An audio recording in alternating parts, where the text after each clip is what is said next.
At 30, the tragedy of Hollywood mediums Tyler Henry is beyond heartbreaking. Imagine being 30 years old, world famous, and carrying the kind of bank account most people only dream about, only to spend the biggest year of your life fighting for it inside a hospital room. That's the unfiltered reality for Tyler Henry right now. While the world knows him as the soft-spoken kid from a small California town who built an empire reading the souls of Hollywood's elite, 2025 delivered a series of blows so brutal they almost broke everything he'd worked for. 3 brain surgeries in 6 months. A wedding that became a medical emergency. A family tree rooted in kidnapping and murder. And a body that has been quietly staging a rebellion for over a decade. At 30, the tragedy of Tyler Henry isn't a tabloid headline. It's a man's entire life. A body that refused to quit. Most people see Tyler Henry bathed in studio lighting, looking calm, ethereal, and impossibly composed. What they don't see is what happens off camera, the exhaustion, the medical crises, and the sheer physical war he's been fighting since he was a teenager. Tyler has been open about his colloid cyst, a non-cancerous tumor that can cause dangerous fluid buildup in the brain, and how it became a life-threatening situation when he was just 18. Deadline that was his first brain surgery. It would not be his last. The year 2025 was supposed to be different. It was supposed to be the year everything came together. And for one brief, beautiful moment, it was. On May 7, Tyler and his longtime partner Clint Godwin tied the knot in an intimate ceremony at a Beverly Hills courthouse, with Tyler writing that life with Clint was an endless sleepover with my best friend. PopCulture.com. It was the kind of quiet, joyful milestone that felt like a reward after years of chaos. Then, almost immediately, the floor dropped out. Just days after the wedding, Tyler was back in a hospital bed. His brain surgery in May was declared a success, and he posted from his recovery room saying he felt so thankful and would be on bed rest for a month before returning to readings. Soap Central, but the relief was short-lived. By November, symptoms of swelling had slowly returned, and Tyler's medical team decided another surgery was the best option. He underwent his 3rd brain operation and was recovering well. Deadline. The physical battle was harrowing. Tyler experienced severe short-term memory loss, describing himself as feeling like a goldfish who could only hold on to about 10 minutes of memory at a time. He battled aphasia, making it difficult to speak clearly, a cruel irony for a man whose entire livelihood depended on precise communication. There were frightening episodes where he struggled to recognize close family members. Family stories, think about that. A man who built a career on knowing the intimate details of total strangers' lives couldn't reliably recognize the people he loves most. When Tyler finally broke his silence on Instagram, he told fans he was healing well, and described the cyst that had lived inside his skull since birth as an unwanted roommate now evicted. National World. It was classic Tyler, turning something terrifying into something almost funny. But behind that lightness was a man who had spent the happiest year of his life bouncing between wedding vows and operating tables. The physical toll of being Tyler Henry isn't theatrical. It is life or death real. The kidnapping and the killer, the family secret. If 3 brain surgeries in 1 year sounds like enough for a lifetime, just wait. Because before the medical crisis reached its peak, Tyler was still processing a revelation that had already rewritten his entire understanding of who he is and where he came from. It was during the filming of his Netflix series Life After Death that Tyler and his mother, Teresa, decided to do what millions of families have done, a simple DNA test. They expected confirmation. What they got was detonation. The results revealed that Teresa was not biologically related to the woman who raised her, Stella Maria Rose. As Tyler and his family dug through archives and old records, the truth that emerged was staggering. Stella had kidnapped Teresa as a newborn from a hospital, raising her under a completely false identity, severing her from her biological family forever. But the darkness didn't stop at kidnapping. Stella was also a convicted killer, a woman involved in a double homicide, someone who had hidden bodies beneath the floorboards of her home. Tyler Henry, the man who built a career helping people find peace with their dead, had spent his childhood holidays and birthday dinners with a woman who had blood on her hands and a stolen child in her arms. The irony is almost too sharp to hold. He could read the secrets of strangers in a Beverly Hills living room, but the biggest, most sinister secret in his own life was sitting in his family photo album the whole time. For Tyler, the emotional fallout was, in his own words, soul-crushing. He had to watch his mother, the person he is closest to in the entire world, process the reality that her entire identity had been fabricated. Every memory of her parents, every holiday, every photograph, tainted by the knowledge that she was the victim of a crime that lasted a lifetime. And he had to do this publicly, with cameras rolling, while the world watched and Netflix trending charts climbed. It's one thing to have a family scandal. It's another to have your mother's stolen life become a global conversation at the same moment your brain is hemorrhaging. The boy who knew too much.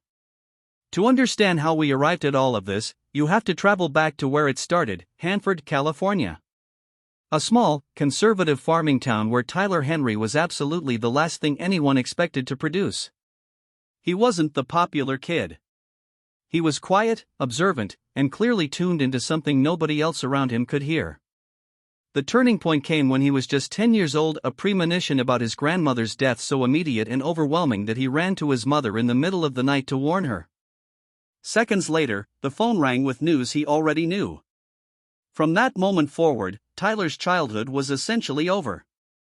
He spent his adolescence feeling like an outsider in his own skin, bombarded by emotions and messages from people who weren't even in the room, in a town where that kind of thing got you talked about rather than celebrated.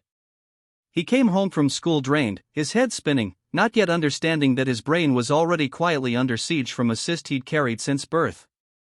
He was a kid trying to navigate a psychic minefield while also navigating a medical time bomb, and he had no map for either. The meteoric rise. Los Angeles was the explosion to Hanford's pressure cooker. Tyler arrived as a teenager with a shy smile and a gift that left Hollywood's most cynical power players in tears. Word spread fast after a reading for actress Sarah Paulson, and by 2016, Hollywood medium with Tyler Henry was a phenomenon on E! The footage was undeniable: readings with the Kardashians, Sylvester Stallone's family, and a chilling moment with Alan Thicke where Tyler warned him about his heart months before he died of a ruptured aorta.